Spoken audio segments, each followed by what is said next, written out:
한반도와 세계를 바라보는 날카로운 시선 김종대 부승찬의 조기 경보. 네, 좀 오늘 박력 있게 시작해 보려고 했는데 군기가 바싹 틀었나 어쨌나 모르겠네. 아이고 자 안녕하십니까. 안녕하십니까. 라이브 방송 세 번째인데 한 주간 잘 지내셨죠? 예, 잘 지냈습니다. 바쁘게 지냈습니다. 저기 아주 핫한 소식이 들리던데 출판 기념회를 예, 이번에 서울고법에서 가처분이 일부 인용됐어요. 권력과 안보 책에 대해서 지금 저기 나오고 있는데 이게 누더기가 된 책입니다. 결국은 6페이지가 삭제된 상태에서 그리고 제가 이제 이 책을 출간한 이후에 뭐 방첩사 압수수색이라든지 서울경찰청 조사라든지 군검찰 조사라든지 이런 것들을 전반적으로 또 기록해 놓은 거를 또 책에 담았어요. 네. 그래서 이제 압수수색은 어떻게 진행되고 그 다음에 조사는 어떻게 진행되는지 일반인이 이해하기 쉽게 또 일기 형식으로 그러니까 이게 뭐 포함을 시켜서 넣어서 지금 예약 판매가 지금 되고 있는 상황입니다. 아 예약 판매도 되고. 네. 그리고 다음 12월 2일 토요일 날 용인 수지 남서울 비전교회에서 이제 북 콘서트를 진행하기로 했습니다. 저는 뭐 당연히 가볼 생각입니다만은 뭐 이런 걸 통해서 좀 이제 용인에서 꿈을 펼치시려는 거 아니에요, 사실. 그렇죠. 여러분 이게 이 군사법의 흑역사이자 탄압사고 이게 저기 뭐냐 국방의 그 조국 사태 같은 거라고.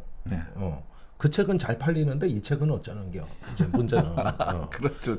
좀 한번 잘 눈여겨봐 주시고요. 이번에 여러분들 각별한 관심 부탁드립니다. 벌써 많이들 들어오셨어요. 숫자가 계속 늘어나서 가고 있는데요. 보니까 벌써 보니까 할머니 되신다고 누가 댓글을 올려주셨네. 그 저기 위에 그 대화명이 지나갔는데 나중에 소개해드릴게요. 자, 죄송합니다. 자, 여러분들 지금 나라의 안보가 작살났습니다. 지금 이거 지금 우리가 이거 방송 준비하면서도 이거 몇 번이나 이거 정말 큰일이다. 이게 지금 이게 막가는 판이란 말이에요. 이게 국내 정치만 그러는 줄 알았는데 이제 국가 안보가 이게 보통 일이 아닙니다. 자, 크게 보면은 어제 심야에 북한의 위성 발사가 이제 그 출발점이었어요. 오늘 첫 번째로 일선 달아드릴 거는 북한의 심야 위성 발사의 실체적 진실이 뭐냐. 어제 밤에 10시 57분에 조선중앙통신에서 이제 쐈다고 성공했다고 발표가 나왔어요. 그런데 이게 원래 북한의 그 정찰 위성 발사가 국제해사기구에 통보된 게 오늘이란 말이에요. 그렇죠. 오늘부터 12월 2일까지 이제 미사일 발사할 예정이니 위성을 발사할 예정이니 이제 항행하는데 유의해달라는 이런 국제 규범적 성격을 갖고 있기 때문에 이걸 발표했는데 오늘이 아니라 전날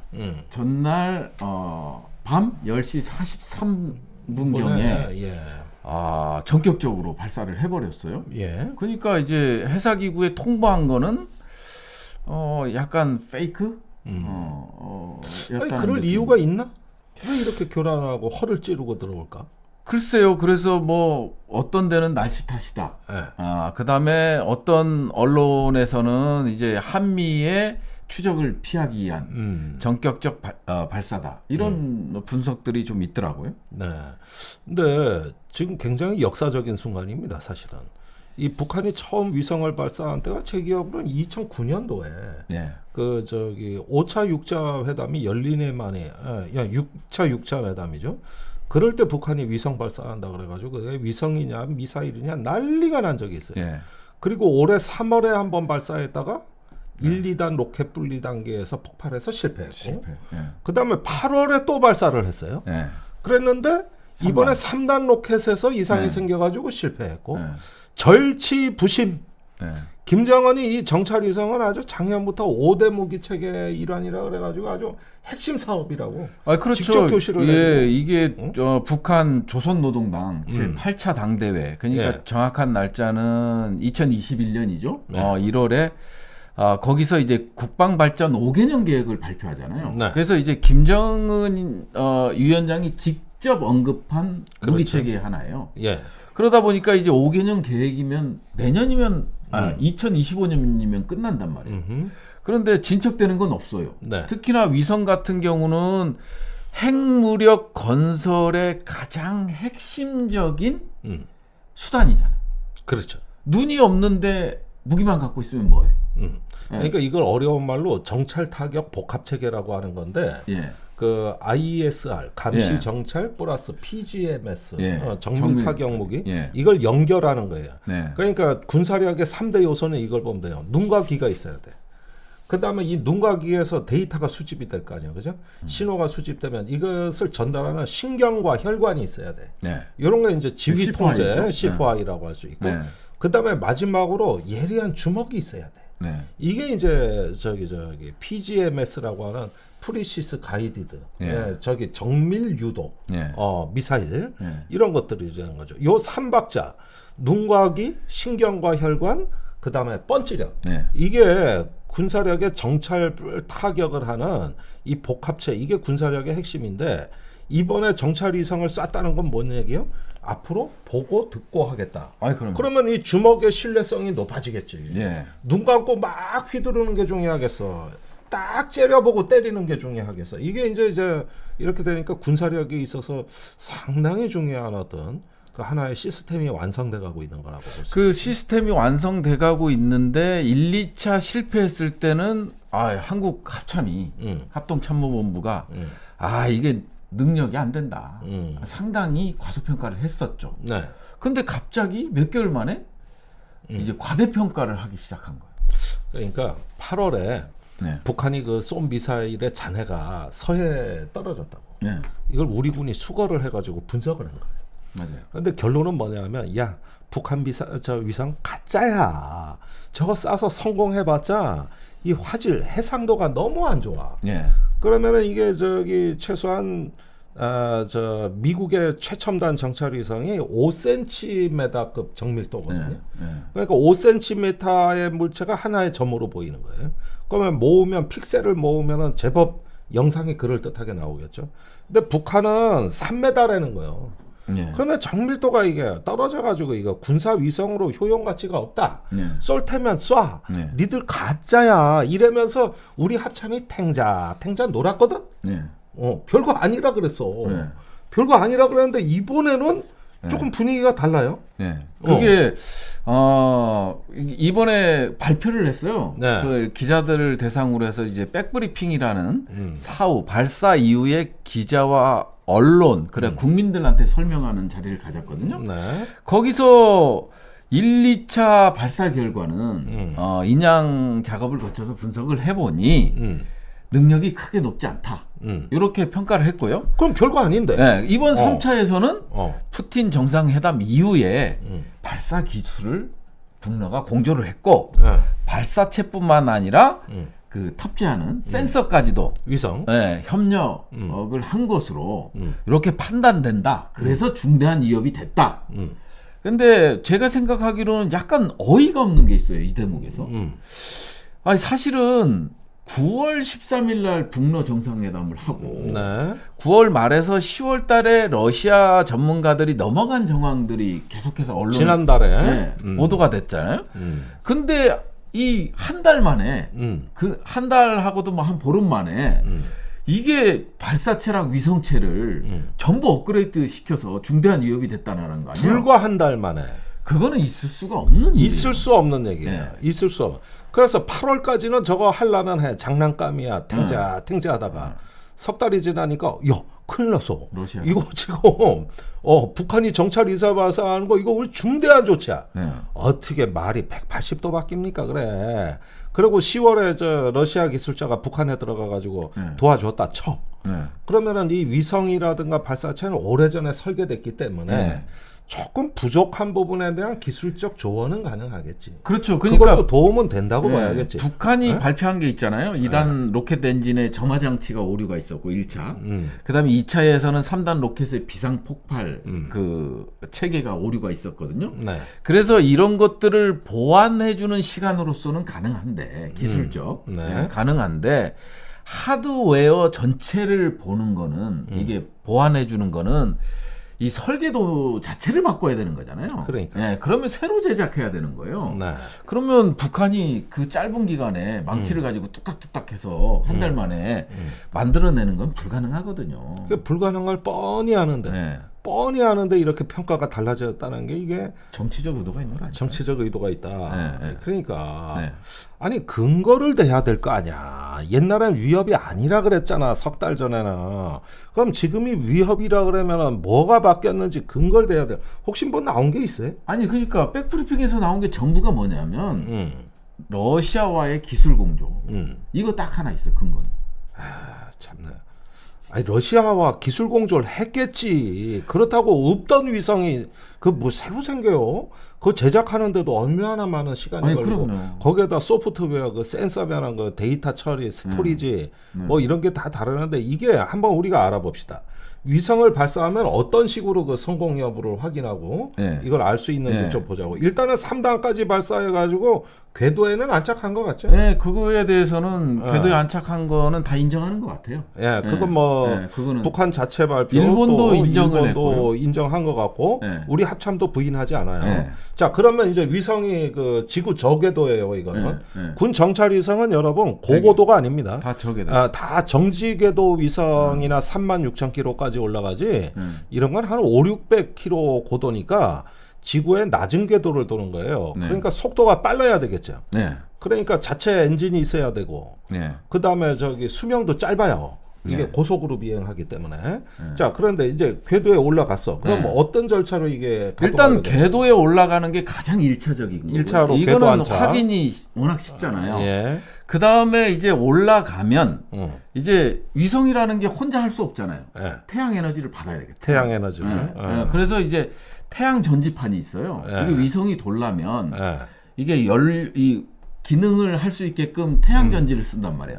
그러면 태양 전지판을 전개하고 배터리를 전개한 다음 펼친다. 네, 이렇게 쫙 아, 펼치는 쭉 거예요. 날개 이제 펼치듯이. 뭐 화면에서 많이 봤을 거예요. 많이 네. 봤었죠. 그 다음에 이제 배터리 충전을 하죠. 음흠. 그 다음에 지상 관제소 평양 H에 있잖아요. 네. 여기가 간에 이 통신들이 있어요. 아, 이런 그러니까 것들이 우선 비행 안정을 하는데도 조금 시간이 걸 펼쳐서 네. 이게 자세 제어를 해가지고 안정되는데 시간이 조금 네. 걸릴 거고 그 다음에 교신이라 이거지. 네, 아, 그렇죠. 그리고 나서 이 정도 이게 교신이 이루어지면 이제 그 통신 신호가 오가는 거를 인터셉트 할 수 있잖아요.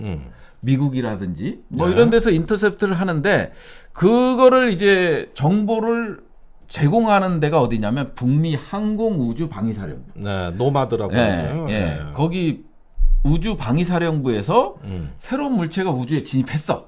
그러면 수시간 안에 관련 정보들 있잖아요. 네. 아, 이게 고도는 어떻게 되고 음흠. 태양동기 궤도인지 경사 궤도인지 뭐 이런 전반적인 정보, 기본 정보들을 발표해요. 네. 근데 아직까지는 그 우주방위사령부에서 이거에 대한 발표가 없어요. 그래서 여기까지 보면 찾고 있겠죠 지금. 예, 찾고 예, 있을 거예요. 예, 여기까지 보면 일차적으로 완전 성공이다. 그 다음에 이제 중요한 거는 이제 장영근 항공대학교 장영근 네. 교수도 얘기를 했지만 이게 초기 운영 단계라면 그 다음 단계에서는 뭐가 이루어지냐면요.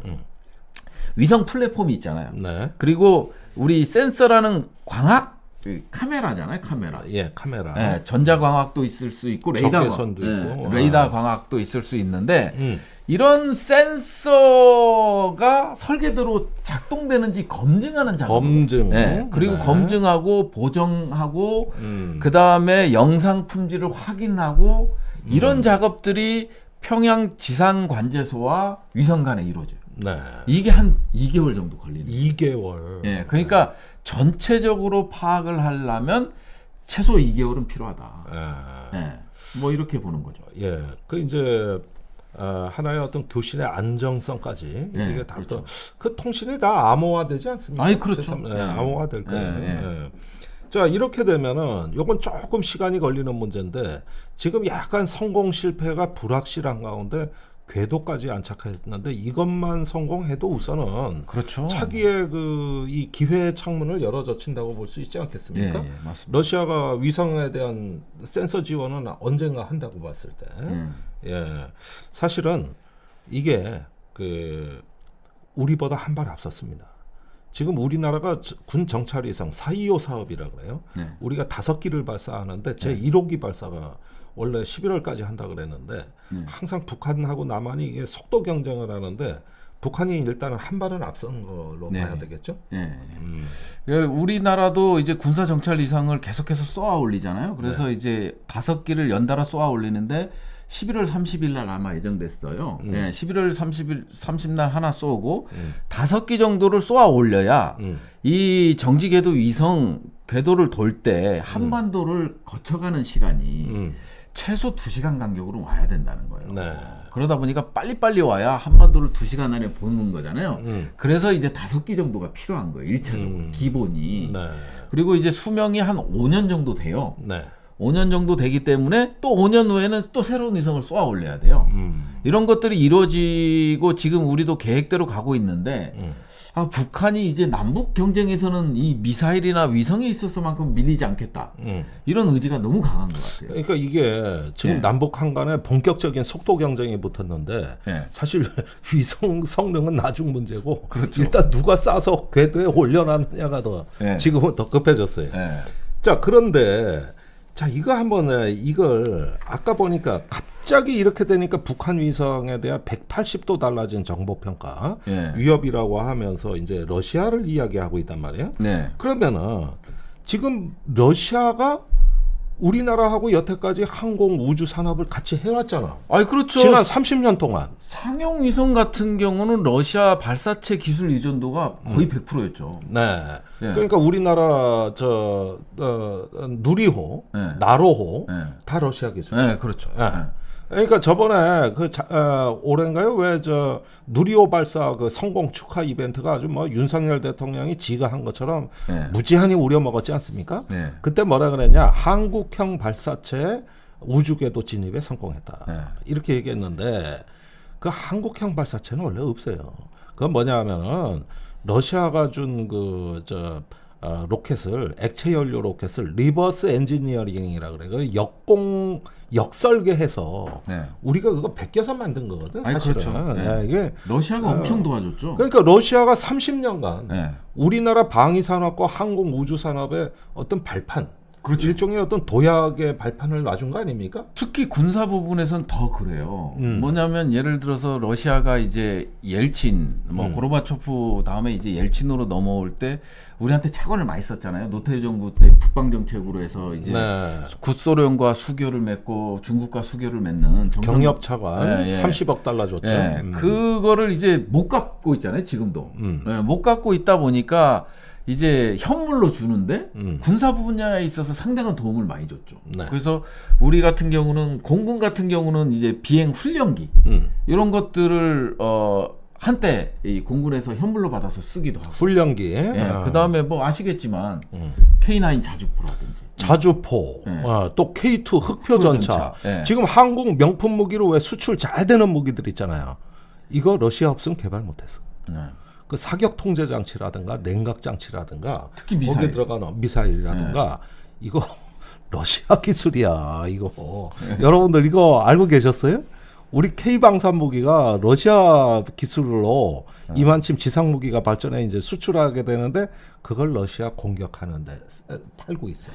우크라이나하고 폴란드. 이게 역사의 아이러니입니다. 이거. 근데 이제 또 북한은 또 소련과 그다음에 러시아와의 이제 동맹 관계가 있었잖아. 지금 해체됐지만 푸틴 정부 때 푸틴 일길 때 동맹 관계가 깨지긴 했어도 당시만 하더라도 또 러시아나 구소련은 북한한테 기술 지원은 절대 안 했어요. 안 했지. 원조도 끊었고. 네, 그러다 보니까 군사 뭐 미사일 조금 달라 하면 주고 했었는데 북한도 특이하게 러시아 기술을 이용해서 지금까지 온 거예요. 근데 우리랑 좀 달라. 우리랑 할 때는 러시아가 대놓고 도와줬는데 네. 북한한테는 도와주지 않아서 북한이 이제 중동을 통해서 스커드 계열의 미사일을 이제 수입해 오잖아요. 그 70년대부터. 네, 70년대. 그래서 이제 이거를 뜯어갖고 역설계를 해서 오늘날의 그 최첨단 미사일, 탄도 미사일들을 만들어낸 거죠. 네. 그러니까 진짜 아이러니한 역사 아니에요? 아니 그리고 저기 백두산 엔진이라 그래서 네. 4.25 혁명이라 그랬는데 네. 그게 그 북한 미사일 개발 역사에서 가장 혁명적인 사건 네. 그 백두산 엔진이거든요. 네. 근데 그렇죠. 이게 순수 북한 엔진이 아니고 이건 우크라이나의 그 엔지니어들 매수해서 네. 거기서 그 저 설계도 훔쳐다가 만든 게 그 RD 250 계열의 지금 맞아요. 예, 백두산 엔진이거든요. 이게 오늘날 북한 미사일의 주축이 된 겁니다. 그러니까 북한 미사일을 만드는데 도움을 준 우크라이나를 지금 우리가 돕고 있고, 그다음에 우리나라 항공 우주 산업에 결정적인 역할을 해준 러시아를 지금 우리가 이제 거의 적대국으로 삼고 북한하고 붙어버리고 러시아가. 아니 그러니까 이렇게 된 거죠. 아니 이런 네. 군사 분야만 있어도 이렇게 돌아가는 걸 알면 아니 윤석열 정부에서 그렇게 몰빵 편향 외교를 하면 안 된다는 교훈이 있는 거 아니에요? 그러니까 어제 경험이. 저기 오늘의 동지고. 네. 아 이게 뭐 찰머스 등경이 하는 얘기 아닙니까?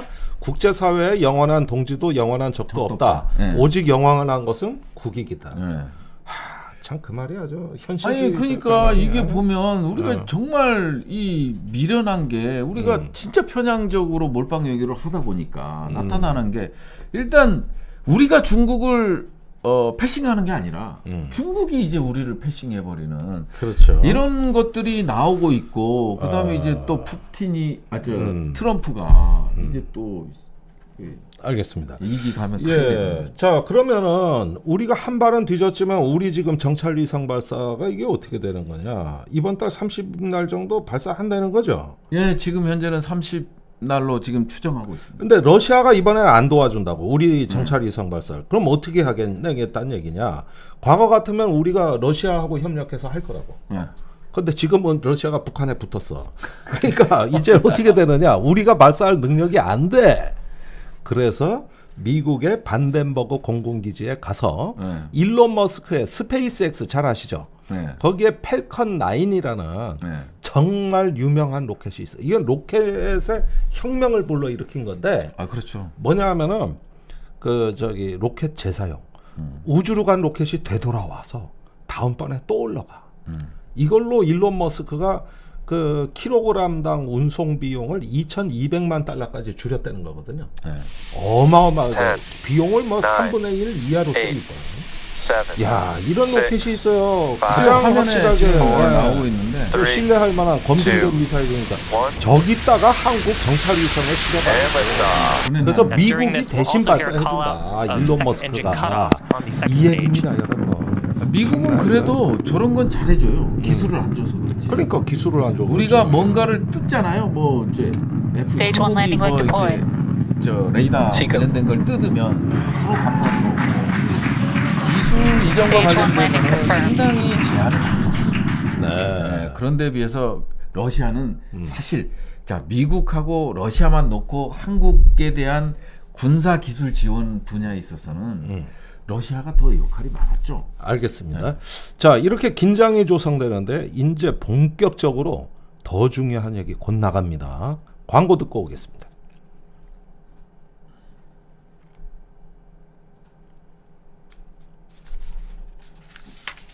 남자의 자신감은 다름 아닌 강력한 남성 기능에서 나옵니다. 발기부전, 전립선 문제 때문에 혼자 끙끙 앓고 계시다면 바로 언제 어디서나 코코메드로 간편하게 관리해 보시길 바라겠습니다. 끙끙 앓고 있습니다 지금. 필요합니다 지금. 예, 이 코코메드는 식약처 인증, 의료기기 3등급, 한국, 중국 기술 특허 등록 많이 했나요? 하루 10분 디지털 방식의 간편한 사용. 한 번 구매로 반영구적 사용, 10년 이상 반복하여 쌓은 노하우로 신뢰도를 자랑합니다. 자, 부부가 행복해야지 가정이 행복합니다. 지금 바로 이벤트 진행하고 있는데요. 이벤트. 11월 특별 할인 이벤트 준비했습니다. 이벤트 내용은 경기가 어려운 요즘 25만 원을 할인해서 판매합니다. 할인해서 그동안 구매를 망설였던 분들이라면 이번 기회에 구매해 보시길 추천하고, 이벤트 참여 방법은 포털 검색창에 뭐라고 검색하죠? 코코메디 이벤트 또는 080-255-0000으로 전화 주시면 되겠습니다. 이게 할인되고 네. 인격의 가치는 높아지는 거예요. 아, 남자의 자신감은 코코메디. 나의 보험 가입 상태를 체크해보지 않으시겠습니까? 믿을 수 있는 정직한 보험 전문가가 객관적으로 체크해서 공정한 평가와 합리적 대안을 제시하는 마이보험 체크를 소개합니다. 마이보험 체크는 보험 가입자의 이익을 가장 중요하게 생각합니다. 이미 가입한 보험이 적합한지 체크해서 꼭 필요한 보험 계약을 잘 유지하시라고 조언을 드리고요. 불필요한 보험이나 부족한 부분은 고객의 현재 상황에 맞게 보장을 분석해 드립니다. 자, 마이보험 체크는 35개의 손해보험 그리고 생명보험 회사를 취급하고 판매하고 있기 때문에 어떤 한 특정 회사의 이익을 대변하진 않습니다. 고객에게 정말 필요한 합리적인 상품들을 제안하고 있습니다. 마이보험 체크에 연락하셔서 상담은 무료이기 때문에 합리적인 보험 설계 받아보시길 바라겠습니다. 연락처는 홈페이지 한글로 마이보험체크.com, 카카오톡에서는 마이보험 체크로 채널 추가하시거나 대표번호는 1800-7917로 전화해보시면 되겠습니다. 여러분들의 보험 설계는 마이보험 체크! 네, 지금부터 윤 대통령이 이 정부가 얼마나 뻘짓을 하는지 낱낱이 보여드리겠습니다. 그 전에 멘트 좀 소개해드릴게요. 호용수님, 낮술 마시다 강철 이빨 김종대님, 라이브 우왕 베리 굿드. 벌써 술 취한 댓글이야. 몇 병째 드시고 계시는겨 지금. 아우 나 참. 하긴 뭐 저기 왕문어 가랭이 쫙쫙 찢어가면서 씹으면서 들으면 방송이 더 재밌습니다. 혼술 좋고요. 성식님, 부승찬 대변인님, 권력과 안보전은 출판하자마자 절판되기 전에 구매 육군 참모총장에게 보고된 천공 출연 그것만 바로 읽었습니다. 얼마나 궁금했겠어. 홍경수님, 남자들아 빨리빨리 많이 들어와서 울 의원님, 대변인님 안보 강의 좀 들어라. 예, 정말 지금 또 많은 분들이 성원해주고 계시는데요.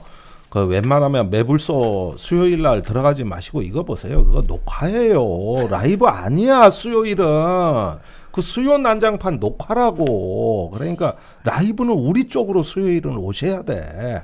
좋아요, 구독, 슈퍼챗은 사랑입니다. 네. 네. 자, 이게 왜 이번에 그 북한의 위성을 위협이 아니라 그러다가 또 위협이라고 방방 뜨냐? 정치적 의도가 따로 있다. 그 정치적 의도가 뭡니까?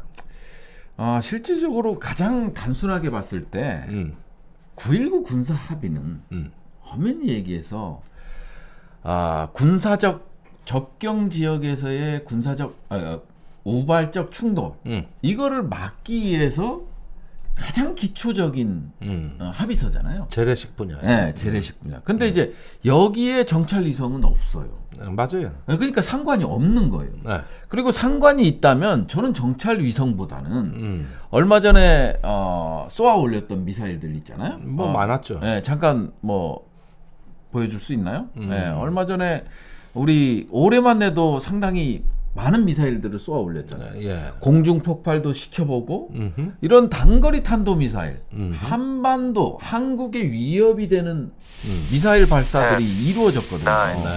근데 이제 그 미사일 발사들이 이루어졌을 때 군사합의를 효력정지하겠다고 하면 이 뜬금없이 군사위성 그리고 군사위성은 예측이 됐잖아요. 네.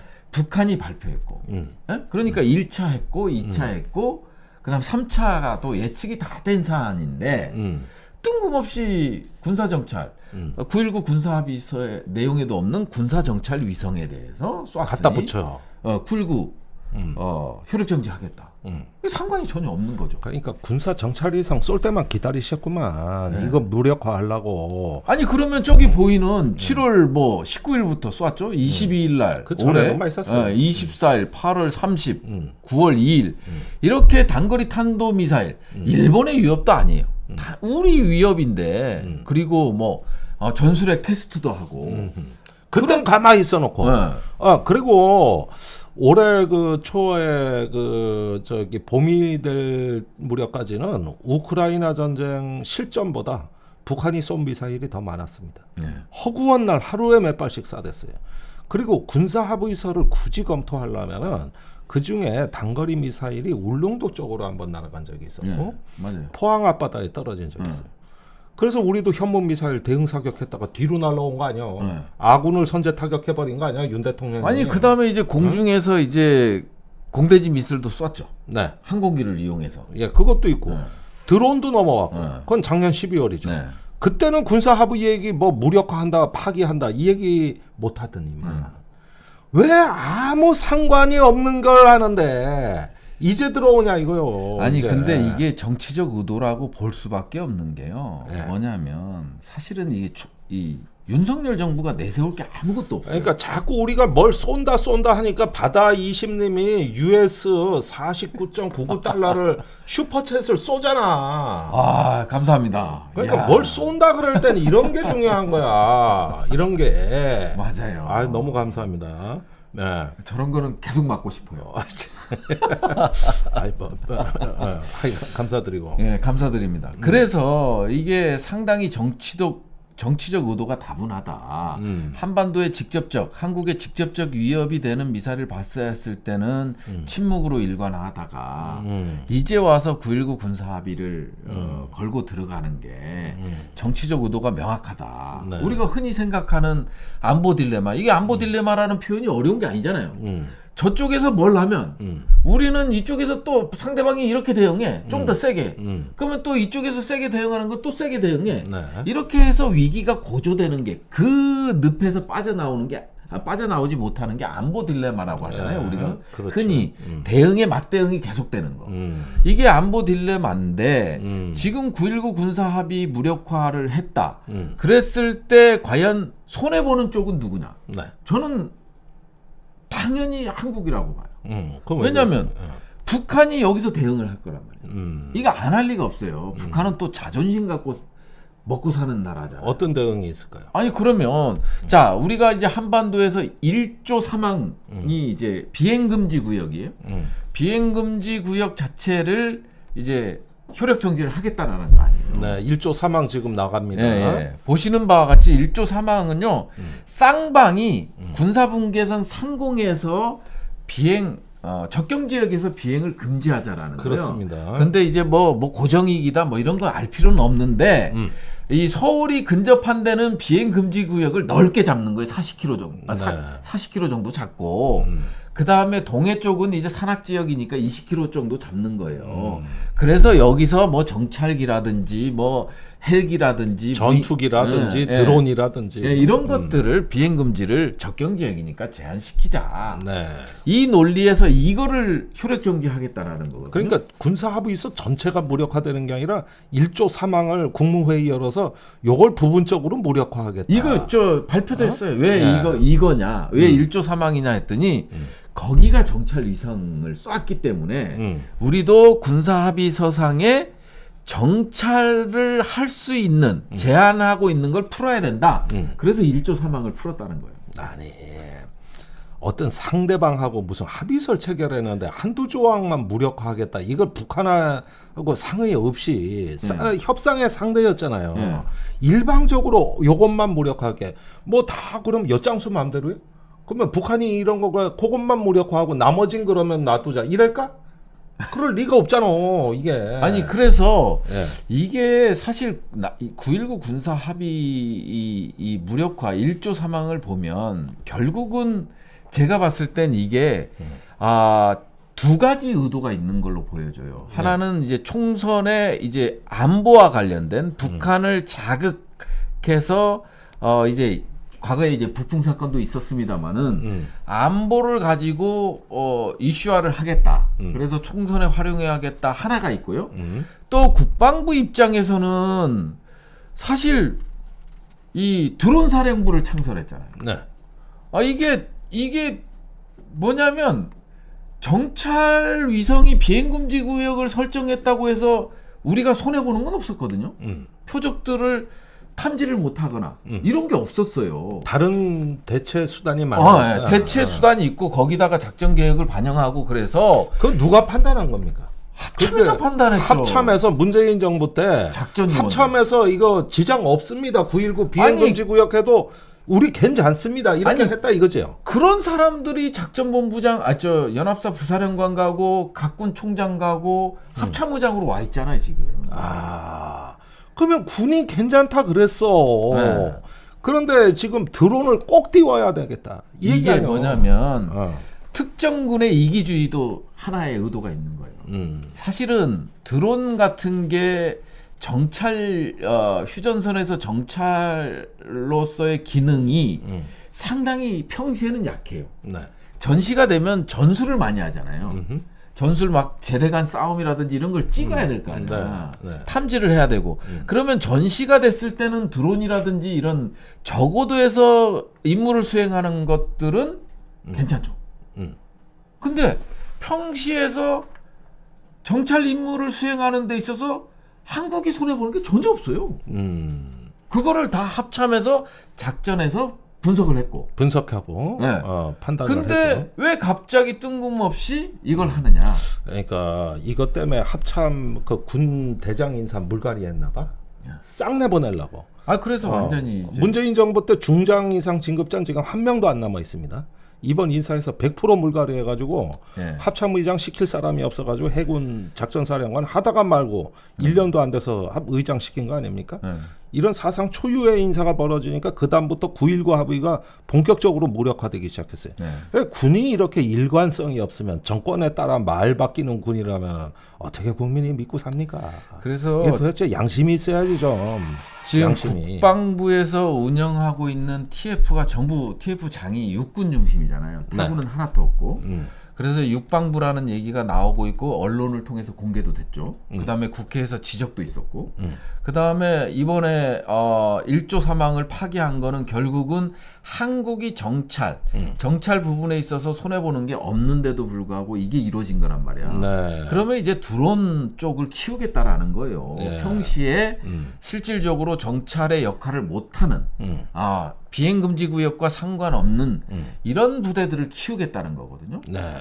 그런 의도를 갖고 있다. 그럼 뭐 앞으로 육군의 드론 사업이 대대적으로 갈 그럼요. 높아요. 이걸로 예. 이제 돈 쓰겠지 뭐. 그래서 방산하는 쪽도 윤석열 정부에서는 이제 드론 쪽으로 많이 배팅을 해라. 자, 이게 거대한 또 이권이 움직이고 있어요 지금.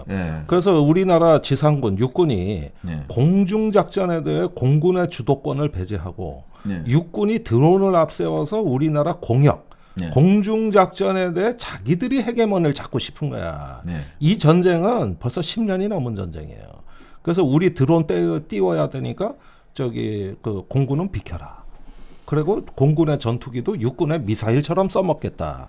우리가 통제하겠다. 이 얘기 아닙니까? 자, 최수근 상병의 외압 실체가 속속 드러나고 있어요. 지금 이게 뭐냐 하면은 이제 그 본격적인 재판이 열리다 보니까 이게 그 군사법원에 각종 자료들이 공개되고 있는 거예요. 크게 보면은 세 가지가 나왔는데 우선 하나하나 살펴보자고요. 지난주에 국방부의 국방장관 군사보좌관, 말하자면 비서실장으로 이해하시면 돼요. 8월 2일 날 장관이 그 우즈베키스탄 출국을 했단 말이에요. 그때 따라갔다고. 근데 우즈베키스탄 현지에서 메시지를 보냈죠? 해병대 사령관한테 문자 메시지를 보냈습니다. 카톡으로. 이게 공개가 됐는데 내용이 기가 막히죠? 그 내용을 보면 군사보좌관, 아까 말씀하신 대로 군사보좌관이 뭐냐면 육군 장군이 합니다. 완스타가 하는데 국방장관의 비서실장, 그래서 모든 거를 각 군을 장관의 지시를 받아서 메시지를 전달하고 이런 역할이 주 업무예요. 그런데 이제 그 해외 출장 중에 메시지를 보낸 게 이번 수사 과정에서 드러난 것 같아요. 근데 이제 메시지 내용을 보면 김기한 해병대 사령관에게 확실한 혐의자는 수사 의뢰, 지휘책임 관련 인원은 징계로 하는 것도 검토해 주십시오. 그러니까 네, 수사 의뢰가 아니라 지휘 책임 인원은 징계. 예. 이거는 저기 행정 절차지 수사 혐의 뭐 이런 거 지우라는 얘기예요. 예. 그래서 군사보좌관이 이거를 자기보다 높은 해병대 사령관에게 보낼 수가 없거든요. 자신의 생각을. 그런 이거는 이종섭 장관이 전 장관이 지시를 해서 이루어진 거다. 이런 걸 제가 100% 장담한다 이런 말씀을 드리네요. 근데 이게 나가고 예. 그 저기 국방부의 전화규 그 네. 대변인의 해명이 더 가관이에요. 난 여기서 폭발하는 거야. 이 문자 메시지에도 혐의자를 줄이라는 말은 없지 않느냐. 맞아요. 아니 지휘 책임 있는 사람은 징계로 빼라고 검토한 게 이게 줄이라는 얘기가 아니면 그럼 늘리라는 얘기입니까? 난 도대체가 이 국방부 말장난에는 내가 현기증이나?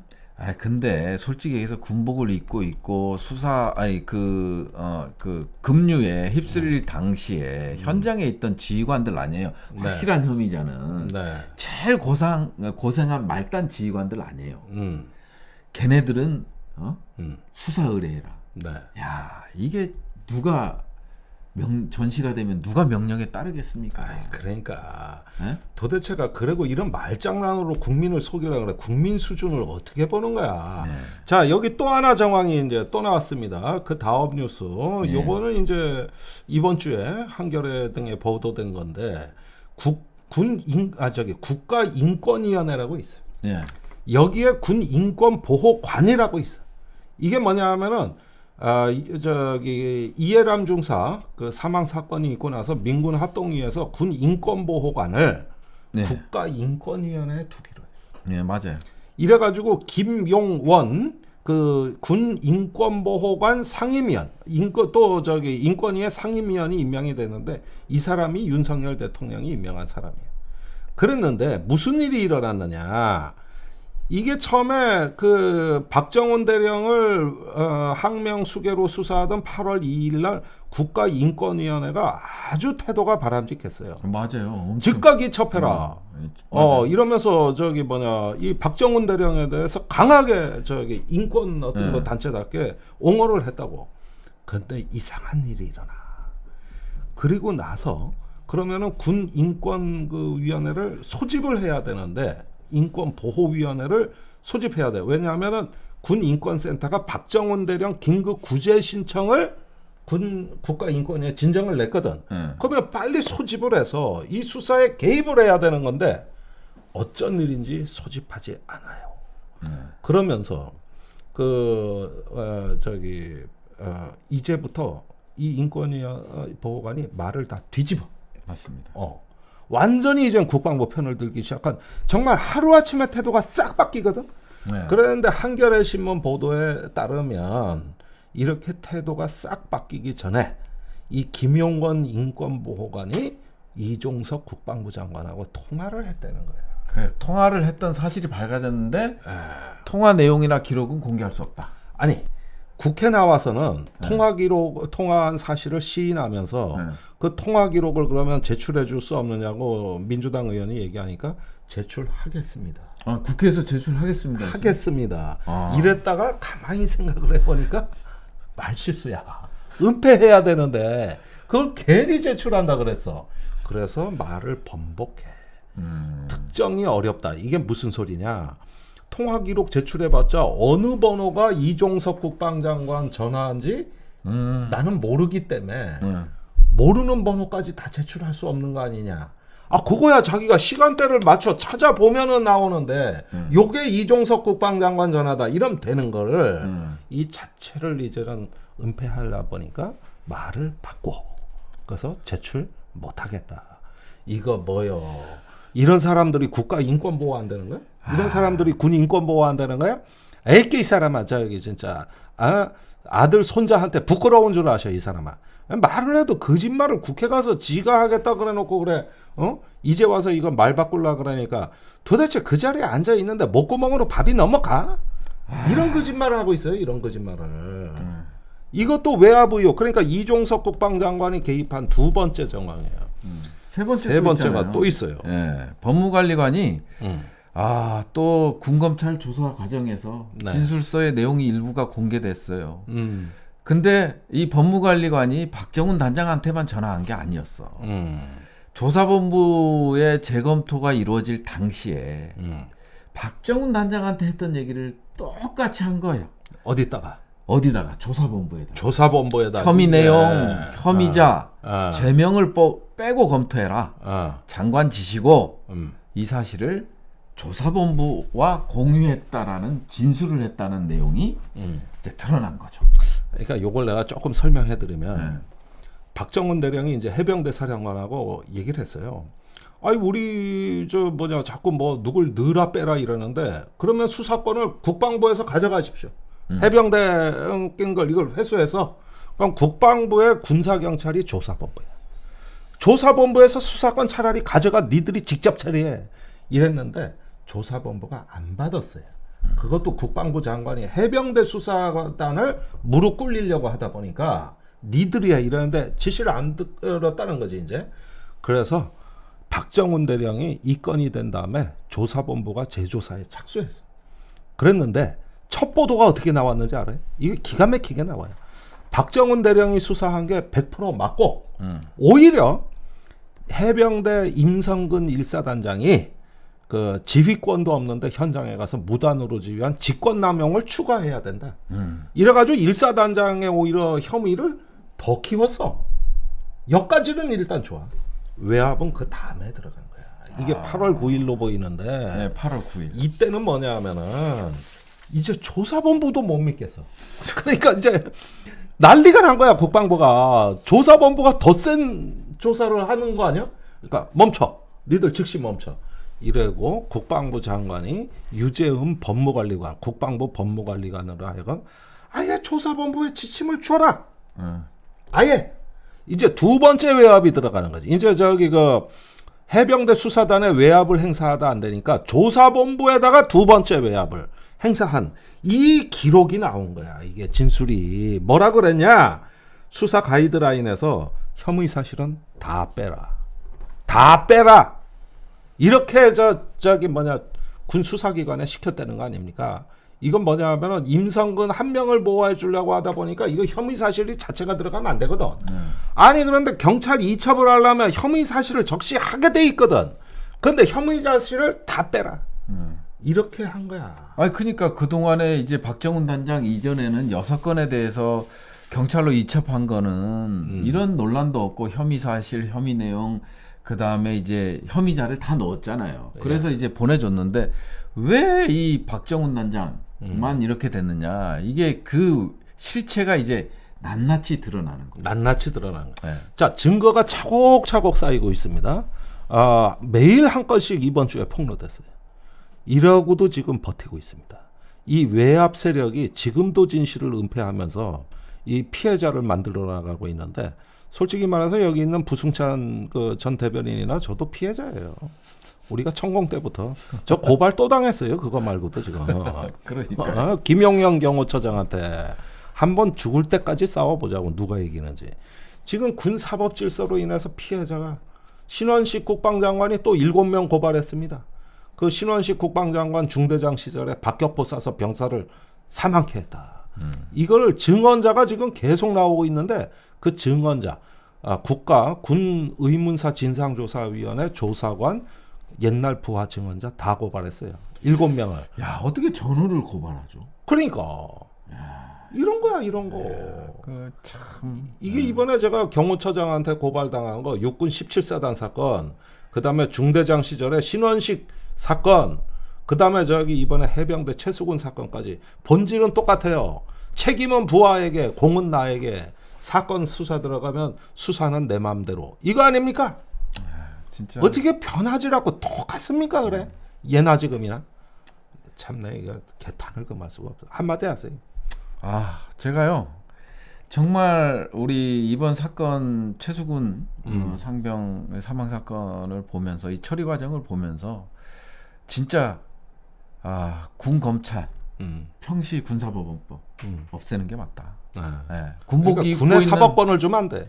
네. 그리고 그냥 군인인 동시에 국민이잖아요. 네. 그러면 인권이 보호되려면 밖으로 나와야 된다.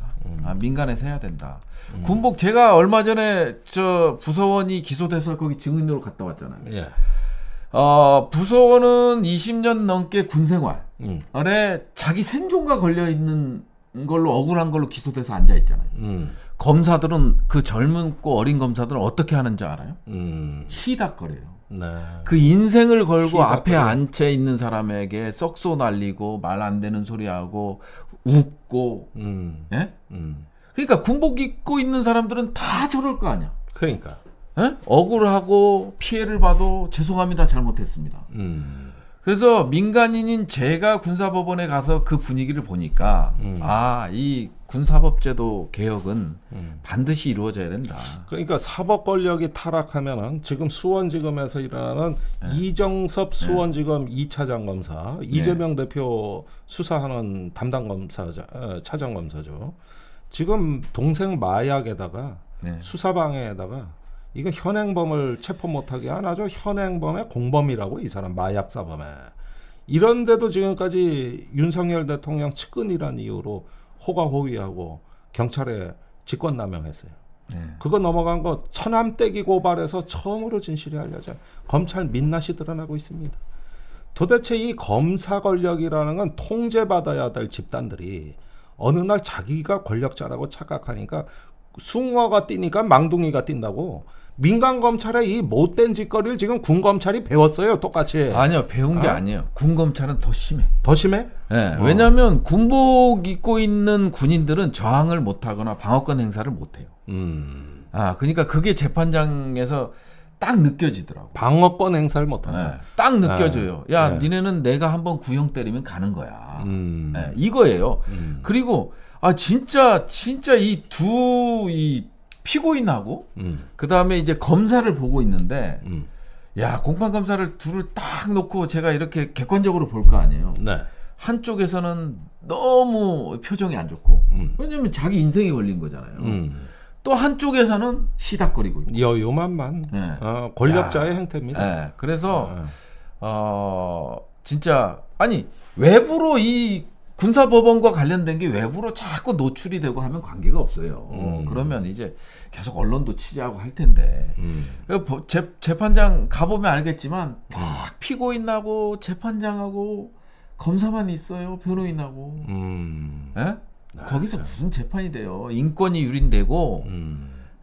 그러다 보니까 이제 증인으로 가서 검사랑 싸우다 왔다니까요. 제가. 하여튼 그런 일이 있었어요. 오늘은 여기까지 해야 될 것 같습니다. 우리가 오늘 그 저물어가는 이 한반도의 평화, 그 다음에 군사법의 타락, 민간 검찰의 아주 대나 백주에 벌어지는 거의 현행범과 비슷한 사태. 이거 이렇게 보면서 말이야. 정치 이전의 문제예요. 이거 지금 내가 여야 누구 편들자고 하는 게 아니라 나라 꼬락서니가 이건 거의 마탱이가 가서 이거 진짜 여러분들 이거 어떻게 해야 됩니까 이거? 저희가 한번 우리도 피해자기 때문에 부박사하고 제가 힘을 모아서 불꽃처럼 한번 불꽃 같은 기백으로 맞서 보겠습니다. 어차피 저희는 여러분들 믿고 가는 수밖에 다른 대안이 없습니다. 댓글도 좀 읽어주시죠. 마지막으로. 진님, 김종래님 이번 총선에서 꼭 국회 다시. 고민하겠습니다. 갈고리님, 솔직히 소주 한잔 하면서 보내요. 소주 한잔 하는겨. 바다20님 아까 슈퍼챗 보내주셨는데 예년에 부승찬 의원님으로 불러드리고 싶네요. 부의원님. 돌팅이님, MB 때부터 이런 거 흔하던 증상, 버퍼링 얘기하는 거죠. 흔하던 증상입니다. 중요한 내용만 시작하면 버퍼 걸리던 시사 방송들. 성식님 댓글 많이 올려주시죠. 이 정권은 마약과 전쟁한다고 하지 않았나. 윤석열은 엄벌하라. 이거 수원지검 얘기 하시는 거예요. 자, 광고 보고 오늘 방송 끝내겠습니다. 오늘 수고 많으셨고요. 한반도와 세계를 바라보는 날카로운 시선, 김종대, 부승찬의 조기 경보. 안녕히 계십시오.